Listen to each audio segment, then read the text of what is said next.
Aurietis aquas cum gaudio de fontibus salvatoris. Vous puiserez les eaux avec joie aux sources du Sauveur. C'est avec cette image expressive utilisée par le prophète Isaïe pour annoncer l'ère messianique, c'est-à-dire le Nouveau Testament, la venue de notre Sauveur, notre Seigneur Jésus-Christ, que le pape Pie XII a voulu commencer sa grande encyclique en 1956 sur la dévotion au Sacré-Cœur de Jésus, parce que le vicaire du Christ disait qu'à chaque fois qu'il pensait aux grâces innombrables obtenues par cette dévotion, ce culte attribué au Sacré-Cœur de Jésus, grâce de conversion, grâce de purification, grâce de sanctification, grâce de force et de courage dans la vie chrétienne, eh bien, il pensait à cette parole par laquelle, justement, eh bien, les prophètes annonçaient la venue du Messie, le Sauveur du monde. Et voilà donc que le pape Pie XII, eh bien, dit que la dévotion au Sacré-Cœur de Jésus est ce don inestimable que notre divin Sauveur a communiqué à son Église en ces derniers siècles afin qu'elle puisse surmonter les difficultés de ces derniers siècles et supporter aussi toutes les épreuves que le bon Dieu permet qu'elle traverse.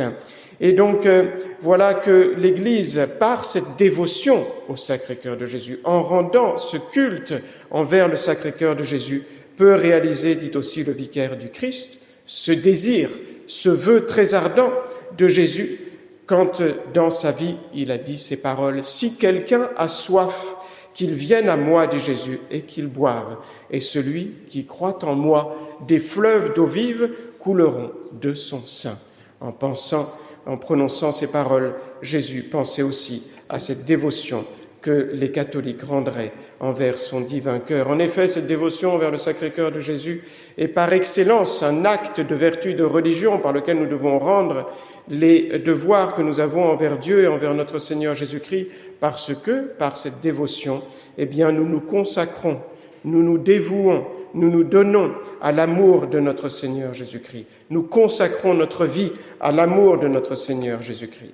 Le pape Pie XII a voulu tout d'abord, au début de cette encyclique, rejeter toutes les critiques qui avaient été faites à cause de préjugés contre cette dévotion, comme par exemple un culte qui aurait été facultatif, comme une autre dévotion. Vous savez qu'on peut avoir des dévotions facultatives envers tel ou tel saint. Et donc, certains affirmaient que c'était une dévotion facultative pour les catholiques, ou alors une dévotion peu adaptée au temps moderne, ou alors inutile ou même nuisible, disaient certains, pour militer pour la propagation de la sainte foi, pour le royaume de Dieu dans les âmes. Eh bien, le vicaire du Christ dit que toutes ces affirmations sont totalement contraires aux enseignements de l'Église, c'est-à-dire que cette dévotion n'est pas une dévotion facultative, c'est une dévotion comme celle envers le Saint-Sacrement de Jésus présent et la Sainte Messe, et aussi la dévotion envers la Sainte Vierge, que tous les catholiques doivent pratiquer. Déjà, le pape Léon XIII avait dit ceci: cette dévotion est la forme la plus louable de la vertu de religion. C'est le remède, un des remèdes indispensables aux maux actuels qui frappent la société moderne et l'Église. Et cette dévotion, elle est profitable à toutes les âmes, soit les âmes qui ont déjà atteint un certain degré de perfection, soit les âmes qui commencent dans la vie chrétienne. Pie XI a ajouté à la suite que la dévotion au Sacré-Cœur de Jésus, ce n'est pas rien, comme on peut dire. Cette affirmation est le résumé de toute notre religion. On y trouve tous les actes que nous devons rendre envers le bon Dieu, et c'est aussi, disait-il, la règle de la perfection, c'est-à-dire le chemin de la perfection qui conduit le plus facilement les âmes à connaître notre Seigneur Jésus-Christ, qui est notre seul Sauveur, à l'aimer davantage et à l'imiter avec plus de fidélité.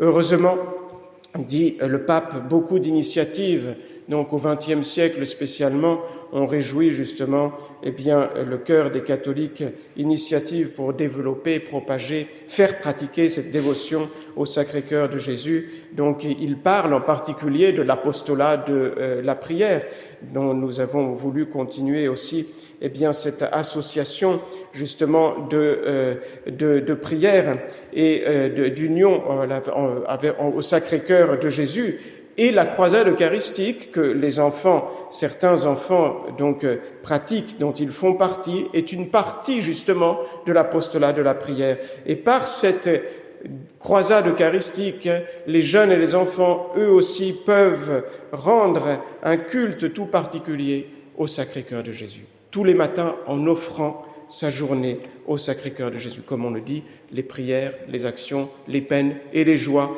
de toute sa journée, les offrir au Sacré-Cœur de Jésus qui s'offre tous les jours et continuellement sur l'autel, sur les autels catholiques. La croisade eucharistique, faisant pratiquer la dévotion au Sacré-Cœur, est un moyen d'aimer Jésus-Christ véritablement dans votre vie, chers jeunes et chers enfants, de le consoler aussi, de réparer toutes les offenses qui sont faites envers notre Seigneur Jésus-Christ, et aussi nos propres offenses par nos propres péchés, et aussi de le faire connaître, donc d'être apôtre de notre Seigneur Jésus-Christ. Nous devons tout d'abord donc remercier le bon Dieu de nous avoir donné cette dévotion qui nous facilite beaucoup notre sanctification, mais aussi, dit le vicaire du Christ, nous devons nous efforcer de mieux connaître cette dévotion, c'est-à-dire les principes sur lesquels repose cette dévotion, qui sont des principes révélés, c'est-à-dire des principes de foi, ce qui montre toute la solidité de cette dévotion, et que le vicaire du Christ rappelle dans cette encyclique pourquoi l'Église attribue un culte qu'on appelle de latrie, c'est-à-dire d'adoration envers le Sacré-Cœur de Jésus. Eh bien, pour deux raisons. La première raison, parce que le cœur de notre Seigneur Jésus-Christ, depuis son incarnation, a été uni hypostatiquement à la personne du Fils de Dieu. Ce sont des termes un peu compliqués peut-être pour les plus jeunes, en tout cas, mais en fait c'est le mystère de l'incarnation. C'est la première chose que l'on apprend au catéchisme, même pour faire notre première communion. On apprend que le mystère de l'incarnation, c'est le mystère du Fils de Dieu qui a pris une nature humaine comme la nôtre, qui a pris un âme et un corps comme nous. Et donc voilà que le cœur de Jésus est uni à la personne du Fils de Dieu, depuis son incarnation. Et donc, voilà, c'est une vérité de foi que nous devons adorer notre Seigneur Jésus-Christ, aussi en tant qu'homme, parce que sa nature humaine est unie à sa divinité. C'est le mystère de l'incarnation, qu'on appelle aussi en termes plus théologiques, le mystère de l'union hypostatique de la divinité avec l'humanité de notre Seigneur Jésus-Christ. Et la deuxième raison qui nous fait rendre, par lequel nous comprenons que nous devons rendre un culte au Sacré-Cœur de Jésus, un culte spécial et particulier, parce que le cœur de Jésus est le signe naturel et le symbole de son immense amour envers Dieu son Père, tout d'abord, auquel il a obéi en s'incarnant, et surtout et aussi envers le genre humain, c'est-à-dire envers chacun d'entre nous, chers fidèles. Et donc voilà que ce cœur de Jésus nous rappelle, et donc ce signe est le signe de l'amour de Dieu pour nous, et nous pousse à lui rendre amour pour amour, et aussi à réparer les offenses qui lui sont faites. Si nous voulons comprendre un peu mieux donc les fondements de cette dévotion au Sacré-Cœur, nous pouvons aussi rappeler, cela vaut surtout pour les adultes, mais aussi, en tout cas, les plus grands à l'école peuvent facilement le comprendre. La philosophie thomiste, qui a été approuvée comme la philosophie de l'Église, nous enseigne que tout être créé est composé de deux éléments, un élément matériel et un élément formel. Et ainsi, dans la dévotion au Sacré-Cœur, il y a l'élément matériel, qui est le cœur réel et physique de notre Seigneur Jésus-Christ, qui existe encore au ciel et même dans le tabernacle. Et l'élément formel, eh bien, c'est l'amour de Dieu pour nous. C'est la charité de notre Seigneur Jésus-Christ pour nous, envers Dieu son Père et envers chacune de nos âmes, de telle sorte que cet élément matériel nous conduit et nous fait comprendre l'élément formel, eh bien, le but de cette dévotion au Sacré-Cœur. Cependant, il y a une chose qui est surprenante, c'est que dans la Sainte Écriture, dans la parole de Dieu, même dans le Nouveau Testament, il n'y a aucune mention de dévotion, que de culte que nous devons rendre envers le Sacré-Cœur de Jésus. Cela est absolument vrai, mais cependant, nous devons ajouter et nous rappeler eh bien, que dans l'Ancien comme dans le Nouveau Testament, eh bien, le bon Dieu nous inculque avec force cette vérité, cette certitude, que Dieu nous aime d'un amour non seulement réel, mais d'un très grand amour. Déjà dans l'Ancien Testament, le bon Dieu nous révèle par des images très émouvante, l'amour qu'il a pour chacune de nos âmes, pour le salut de nos âmes. Ainsi, dans l'Ancien Testament, vous savez tout d'abord que l'Ancien Testament, comme le Nouveau, est fondé sur l'amour de Dieu, puisque le premier commandement a toujours été « Tu aimeras le Seigneur ton Dieu de toute ton intelligence, de tout ton cœur, de toutes tes forces et de tout toi-même ». Et donc, le bon Dieu utilise des comparaisons dans l'Ancien Testament. Comme la comparaison de l'aigle, le bon Dieu se compare à un aigle qui protège ses petits avec ses ailes et qui les prend sous ses ailes pour les protéger et qui les emmène dans le ciel. Tout le monde connaît, n'est-ce pas aussi, cette phrase du prophète Isaïe qui dit ceci, donc qui fait parler le bon Dieu, et le bon Dieu nous dit « Est-ce qu'une mère peut oublier son enfant, le fruit de ses entrailles ? C'est impossible qu'une mère oublie donc son enfant. » Eh bien, dit le bon Dieu, dans la Sainte Écriture. Même si une mère venait à oublier son enfant, moi, je ne vous oublierai jamais. Et même dans le Cantique des Cantiques, eh bien, le bon Dieu compare l'amour de Dieu envers nous à celui de deux époux, alors l'amour entre un père infiniment bon et son Fils. Mais seulement Jésus-Christ, dans le Nouveau Testament, a pu faire jaillir véritablement de son cœur très saint cette source d'eau vive dont il parle dans l'Évangile, qui sont toutes les grâces qui viennent de son cœur. Le Nouveau Testament, vous le savez, est beaucoup plus noble que l'Ancien Testament parce qu'il est scellé dans le sang très précieux de notre Seigneur Jésus-Christ. Véritablement, le Nouveau Testament est fondé encore plus sur l'amour de Dieu. Et donc, voilà que Jésus nous a montré dans le Nouveau Testament qu'il nous aime véritablement, comme un père aime ses enfants, et même avec des véritables sentiments d'affection donc, de notre Seigneur Jésus-Christ donc, envers nous. Et donc, en effet, le mystère de la rédemption, vous le savez, chers fidèles, est un mystère d'amour, avant tout, d'amour de Jésus envers son Père, comme je vous l'ai dit, et d'amour de la Trinité et de Jésus en particulier envers nous, puisqu'il s'est offert sur la croix pour nous sauver. Jésus est le seul qui a pu et qui a rétabli le pacte d'amitié, si nous le voulons évidemment, entre Dieu et nous-mêmes, qui avait été rompu par le péché. Et le pape Pie XII ajoute ceci, « Si vous voulez vraiment comprendre la largeur, la hauteur, la longueur et la profondeur de l'amour de notre Seigneur Jésus-Christ pour vous, eh bien, souvenez-vous que l'amour de Dieu pour vous n'est pas seulement un amour spirituel, mais depuis le Nouveau Testament, depuis l'incarnation de notre Seigneur Jésus-Christ, cet amour est aussi un amour humain, c'est-à-dire que Jésus nous a aimés avec des sentiments humains. Comment comprendre cela ? C'est très simple. C'est ce que je viens de vous dire, c'est le mystère de l'incarnation. Jésus a assumé, a pris une nature humaine entière et totalement parfaite, et donc Jésus a eu des sentiments. Comme nous, on le voit continuellement, je ne dis pas à chaque page de l'Évangile, mais très souvent. Jésus, surtout au moment de sa passion, a eu peur, n'est-ce pas ? C'est une passion, c'est un sentiment humain. Jésus a été triste, il a eu une profonde tristesse, il a été accablé par nos péchés, il a pleuré sur Jérusalem, il a même pleuré au moment de la mort d'un de ses amis, Lazare. Donc Jésus avait des sentiments humains qui fait partie de la nature humaine. Il avait des passions, évidemment des bonnes passions, qui étaient dirigées uniquement vers le bien et vers les vertus. Jamais, évidemment, de mauvaises passions, parce que Jésus n'a jamais commis aucun péché. Mais il est évident donc que Jésus avait des passions très nobles, et donc il avait aussi cette passion dans son cœur de l'amour pour nos âmes, en accord parfait, cet amour humain de Jésus, avec son amour divin. Jésus a une volonté divine et son amour aussi humain en tant qu'il a une volonté. Et donc, voilà que ces trois amours faisaient un seul amour parfait envers nous. Le cœur de Jésus, véritablement, a souffert, vous le savez, spécialement au moment de sa passion, à cause de nos péchés. Il a été broyé à cause de nos péchés. Même, il a voulu être transpercé sur la croix. Il devait se faire en tout semblable, dit saint Paul, à ses frères, pour devenir le grand prêtre, miséricordieux et fidèle, capable d'expier les péchés de son peuple. Et c'est parce qu'il a connu l'épreuve et la souffrance qu'il a pu venir en aide à ceux qui sont dans l'épreuve, c'est-à-dire à nous-mêmes. Saint Jean Damascène résume toute cette doctrine en disant « Jésus a tout assumé dans la nature humaine pour pouvoir tout sanctifier, pour sanctifier aussi tous nos sentiments, tout ce qui est humain en nous, pour le rendre saint. » Voilà, le but de l'incarnation, c'est d'opérer notre salut et c'est de nous montrer d'une manière plus éloquente l'amour que Dieu a pour nous, le souci de notre salut éternel. Et le symbole principal, voilà la dévotion au Sacré-Cœur, donc de cet amour, de cette charité de Dieu envers chacun de nous, c'est son cœur.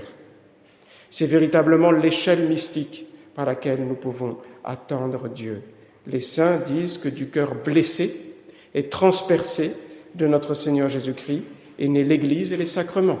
Du cœur de Jésus est sortie l'eau qui représente le baptême, qui est la porte de tous les sacrements, et le sang qui représente la Sainte Messe. Et maintenant, Jésus est dans le ciel, avec son véritable corps, il est ressuscité, avec un corps glorieux. Jésus est aussi présent mystérieusement, mais réellement, avec son corps, son sang et son âme et sa divinité dans le Saint-Sacrement.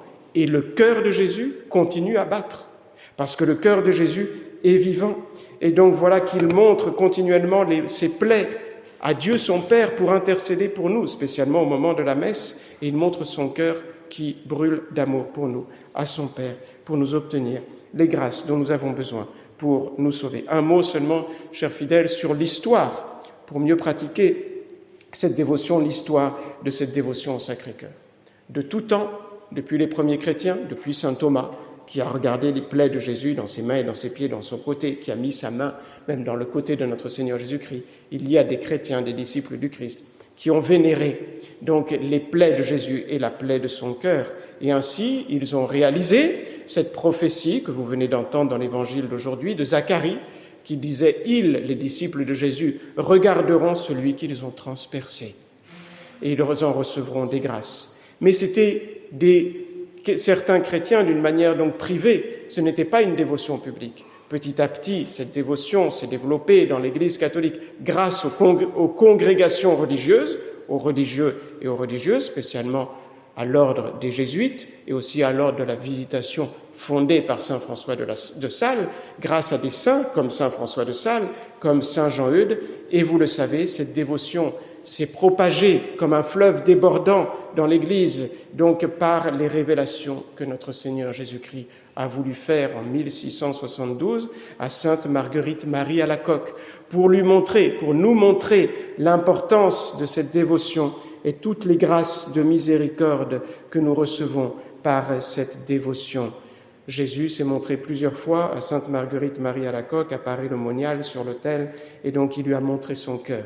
Il lui a dit ces paroles que vous connaissez sans aucun doute. Voilà ce cœur qui a tant aimé les hommes et qui n'a rien épargné, qui est allé jusqu'à s'épuiser, donc pour lui donner preuve de son amour. Et en reconnaissance, a dit Jésus avec une grande tristesse, je ne reçois de la plupart des âmes que des ingratitudes, par les mépris, par les sacrilèges, par les irrévérences, donc qui me sont données spécialement envers le Saint-Sacrement de l'autel.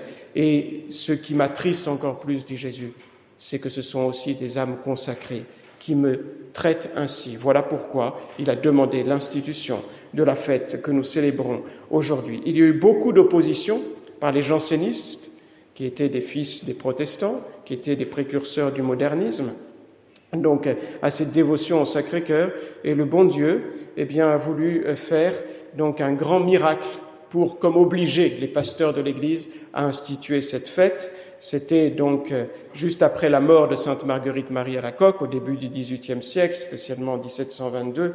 Il y a eu 2 grandes pestes terribles en Provence, et ces pestes ne se sont arrêtées que par la demande de l'évêque de Marseille, qui était un saint homme, monseigneur de Belzins, qui a demandé la première fois qu'on institue définitivement la fête du Sacré-Cœur dans son diocèse. La peste s'est arrêtée immédiatement. Elle a repris donc quelques années après en faisant comme un véritable carnage aussi dans la ville de Marseille. Et là, le saint évêque a demandé que chaque fête du Sacré-Cœur, en plus, soit faite une procession solennelle avec tous les gouvernants, les magistrats de la ville, et que soit donc honoré d'une manière spéciale donc le Sacré-Cœur en cette journée. Et la peste, les pestiférés ont guéri, et la peste s'est arrêtée sur le champ. Pie XII finit son encyclique par une note triste. Malgré, dit-il, toute cette divulgation de la dévotion au Sacré-Cœur, il y a encore beaucoup de pécheurs.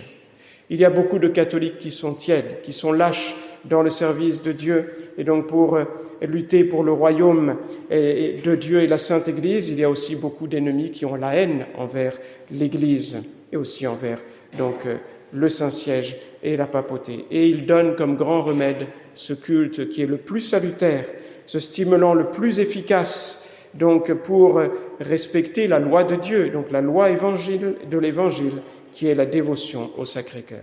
Voici un nouvel emblème, un nouvel étendard qui s'est montré dans le ciel, dit Léon XIII, un étendard divin qui est donc au-dessus de flammes et qui est surmonté d'une croix. En lui, nous devons mettre toutes nos espérances, dit le vicaire de Christ, et placer et implorer de lui et attendre de lui le salut des âmes et du monde.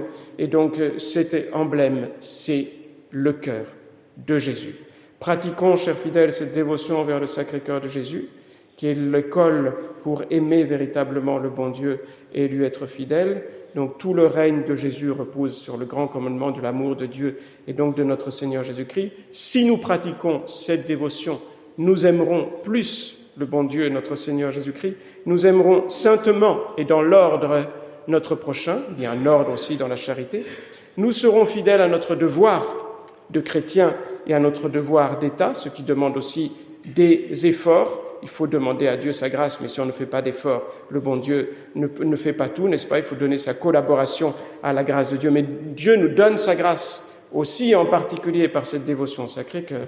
Et donc, cette dévotion, dit le pape, nous aidera aussi à ne jamais commettre d'injustice envers notre prochain, à estimer plus les choses spirituelles que les biens terrestres et à donner à l'amour de Dieu la priorité dans notre vie. Et ainsi, nous travaillerons plus efficacement au règne de notre Seigneur Jésus-Christ. Demandons cette grâce aussi cette semaine à Saint Louis de Gonzague, qui est le patron, comme je vous l'ai dit aussi, de toute la jeunesse. Travaillons par notre sanctification, notre témoignage à cette expansion du règne de notre Seigneur Jésus-Christ. Au nom du Père et du Fils et du Saint-Esprit, ainsi soit-il.